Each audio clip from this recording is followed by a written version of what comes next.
اللہ من الشیطان الرجیم بسم اللہ الرحمن الرحیم۔ حضرت آدم علیہ السلام کو اور انسان کو اس زمین میں خلیفہ بنانے کا تذکرہ ہوا، تو یہ تقریباً 10 آیات ہیں جن میں اس چیز کا تذکرہ ہوگا، اور ان میں 3 مخلوقات کا بنیادی طور پر تذکرہ ہے، فرشتوں کا، انسان کا اور جنات کا۔ فرشتوں کو اللہ تعالیٰ نے نور سے پیدا کیا ہے، لیکن اس نور سے وہ نور مراد نہیں ہے جو اللہ تعالیٰ کا نور ہے، اس لیے کہ نور یہ اللہ کی صفت ہے۔ جیسے اللہ تعالیٰ ازل سے ہیں، اسی طرح آپ کی صفات بھی ازل سے ہیں، ہمیشہ سے ہیں، اور جیسے آپ پر کبھی زوال نہیں آئے گا، اسی طرح آپ کی صفات پر بھی کبھی زوال نہیں آئے گا، ہمیشہ رہیں گے۔ اور باقی جتنی بھی مخلوقات ہیں یہ ازل سے نہیں ہیں، ہمیشہ سے نہیں ہیں، اور ہمیشہ رہیں گی بھی نہیں، ان پر زوال آئے گا۔ اور اس کے بعد اللہ رب العزت کچھ مخلوقات کو نئی زندگی عطا فرمائیں گے، پھر وہ ہمیشہ رہیں گی، جیسے انسان بھی دوبارہ زندہ ہوں گے، جنات بھی دوبارہ زندہ ہوں گے، فرشتے بھی دوبارہ زندہ ہوں گے، اور پھر یہ ہمیشہ رہیں گے۔ تو فرشتے جس نور سے پیدا ہوئے ہیں، یہ نور مخلوق ہے، اس سے فرشتوں کو اللہ تعالیٰ نے پیدا کیا، جیسے انسان کو مٹی سے پیدا کیا، جنات کو آگ سے پیدا کیا، اسی طرح نور اللہ کی ایک مخلوق ہے، روشنی، اس سے اللہ تعالیٰ نے فرشتوں کو پیدا کیا۔ اور وہ نور جو اللہ تعالیٰ کی صفت ہے، اللہ تعالیٰ کا ذاتی ہے، تو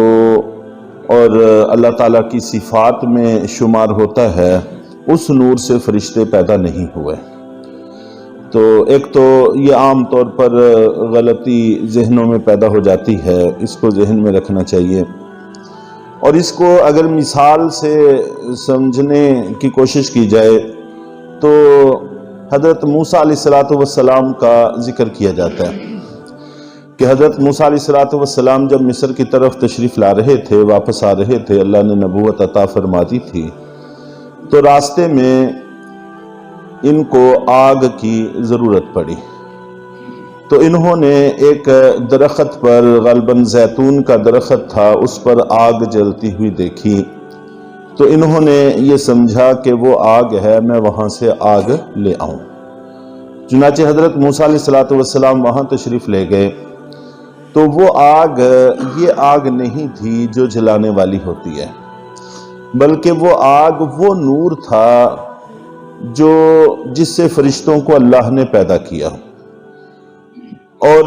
وہاں پر حضرت موسیٰ علیہ السلام اور اللہ تعالیٰ کے بیچ میں ایک پردہ تھا، جس کے پیچھے سے اللہ رب العزت حضرت موسیٰ علیہ السلام سے ہم کلام ہو رہے تھے۔ چنانچہ اس کی علامت یہ تھی کہ وہ آگ جیسے جیسے بھڑکتی تھی، زیادہ ہوتی تھی، تو پتوں میں سبزہ اور شادابی اور بڑھتی تھی۔ وہ آگ بھی نہیں تھی جس سے جنات پیدا ہوئے کہ وہ درختوں کو، پتوں کو جلاتی، اور یہ وہ نور بھی نہیں تھا جو اللہ تعالیٰ کا ذاتی ہے، جس کا مشاہدہ حضرت موسیٰ علیہ السلام نہیں کر سکے تھے۔ چنانچہ کوہ طور پر جب حضرت موسیٰ علیہ السلام نے درخواست کی کہ یہ میری قوم کے کچھ سردار ہیں، یہ ماننے کو تیار ہی نہیں ہیں کہ جب تک ہم اللہ کو نہ دیکھ لیں، تو اللہ رب العزت نے اپنی ہلکی سی جھلکی ڈالی تھی، تو جس سے وہ سارے سردار مر گئے تھے اور حضرت موسیٰ علیہ السلام بے ہوش ہو گئے تھے۔ قرآن پاک میں اس کا تذکرہ اپنی جگہ پر آئے گا۔ تو اللہ کا نور جو اس کا صفاتی ہے، اس سے فرشتے پیدا نہیں ہوئے، اس کو دیکھنا یہ اس دنیا میں رہتے ہوئے ممکن نہیں تھا، چنانچہ حضرت موسیٰ علیہ السلام اس کو نہیں دیکھ سکے، بخلاف اس نور کے کہ جو درخت پر نظر آیا، جو اللہ اور حضرت موسیٰ کے درمیان ایک پردہ تھا، جس کے پیچھے سے اللہ تعالی حضرت موسیٰ علیہ السلام سے ہم کلام ہوا کرتے تھے، وہ روشنی وہ اللہ کی مخلوق ہے، اس سے اللہ تعالیٰ نے فرشتوں کو پیدا کیا، اور جنات کو اللہ تعالیٰ نے آگ اور ہوا سے پیدا کیا، اور انسانوں کو اللہ تعالیٰ نے مٹی سے، جس کا تذکرہ قرآن پاک میں جگہ جگہ پر ہے کہ گندی ہوئی چکنی مٹی سے پیدا کیا، گندی ہوئی جس کا گارا بنا ہوا تھا، گندی ہوئی چکنی مٹی سے پیدا کیا۔ چونکہ وہ گندی ہوئی تھی تو مٹی کو گوندنا پانی کے بغیر ممکن نہیں ہے، اس لیے پانی بھی انسانی جسم کا ایک عنصر ہے، ایک حصہ ہے، اور اس کو خشک کرنے کے لیے یقیناً ہوا کی اور تپش کی ضرورت تھی۔ اسی وجہ سے آگ اور ہوا، اس کا عنصر بھی انسان کے اندر شامل ہے، اور اسی سے فرشتوں نے اندازہ لگایا تھا کہ یہ 4 بڑی طاقتیں ہیں اللہ تعالیٰ کی۔ پانی آ جائے تو کوئی اس کو روک نہیں سکتا، آندھی طوفان آ جائے تو اس کے سامنے کوئی ٹھہر نہیں سکتا، اور اسی طرح مٹی یہ بھی ایک طاقت والی چیز ہے، تو آگ جل جائے تو اس کو بجھانا ممکن نہیں رہتا۔ تو یہ بڑی 4 طاقتیں ہیں اللہ تعالیٰ کی اس زمین پر، جس کے ذریعے اللہ نے کتنی ہی مخلوقات کو تباہ کیا۔ تو یہ جب 4 مل کر انسان بنے گا تو وہ کیا چیز ہوگی، اس سے فرشتوں نے اندازہ لگایا کہ وہاں ضرور فساد ہوگا۔ 4 افراد اکٹھے ایک گھر میں ہو جائیں تو فساد سے خالی نہیں رہتا، اور اگر یہ 4 عناصر سے مرکب ہوگا تو یقیناً فساد مچائے گا۔ تو بہرحال اللہ تعالیٰ نے جنات کو آگ سے، یعنی اس کا غالب عنصر آگ ہے، اور انسان کا غالب عنصر مٹی ہے، انسان کو اللہ تعالیٰ نے مٹی سے پیدا کیا۔ وَعَلَّمَ آدَمَ الْأَسْمَاءَ كُلَّهَا ثُمَّ عَرَضَهُمْ عَلَى الْمَلَائِكَةِ، آدم علیہ السلام کو اللہ تعالیٰ نے سارے نام بتائے، پھر ان ناموں کو فرشتوں پر پیش کیا۔ فَقَالَ أَنبِئُونِي بِأَسْمَاءِ هَؤُلَاءِ إِن كُنتُمْ صَادِقِينَ۔ یہاں پر سکھانے کی نسبت حضرت آدم علیہ السلام کی طرف کی جا رہی ہے کہ ہم نے بہت ساری چیزوں کے نام آدم علیہ السلام کو سکھائے۔ جب ان کو سکھائے جا رہے تھے اس وقت فرشتے وہاں پاس موجود تھے، لیکن چونکہ وہ انسان کی ضرورت سے متعلق تھے، جیسے بھوک ہے، پیاس ہے، اور اسی طرح انسانی ضرورتیں ہیں، تو انسانی ضرورتوں سے متعلق تھے، اس لیے حضرت آدم علیہ السلام کو فوراً یاد ہو گئے، بخلاف فرشتوں کے کہ ان کی ان چیزوں کے ساتھ کوئی ضرورت وابستہ نہیں تھی، ان کی فطرت کا یہ حصہ نہیں تھا، وہ بھوک کی حقیقت کو نہیں سمجھتے، وہ پیاس کی حقیقت کو نہیں سمجھتے،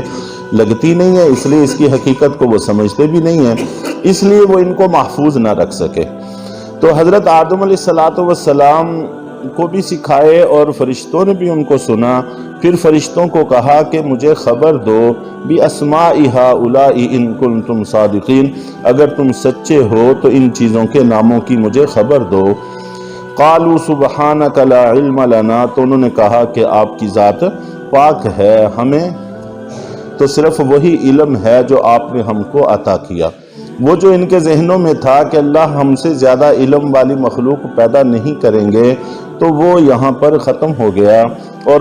انہوں نے کھلے لفظوں میں اعتراف کر لیا کہ اے مالک، ہمیں تو صرف اتنا ہی علم ہے جو آپ نے ہمیں عطا کیا، انک انت العلیم الحکیم، کہ آپ علم اور حکمت کے مالک ہیں، آپ ہی کو پتہ ہے۔ اور جب حضرت آدم علیہ السلام کو کہا تو انہوں نے سارے کے سارے نام بتلا دیے۔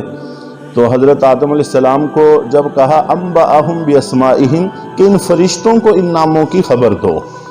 تو گویا کہ ان کے معلم ہونے کی حیثیت کو واضح کیا، فرشتوں کے معلم بنایا،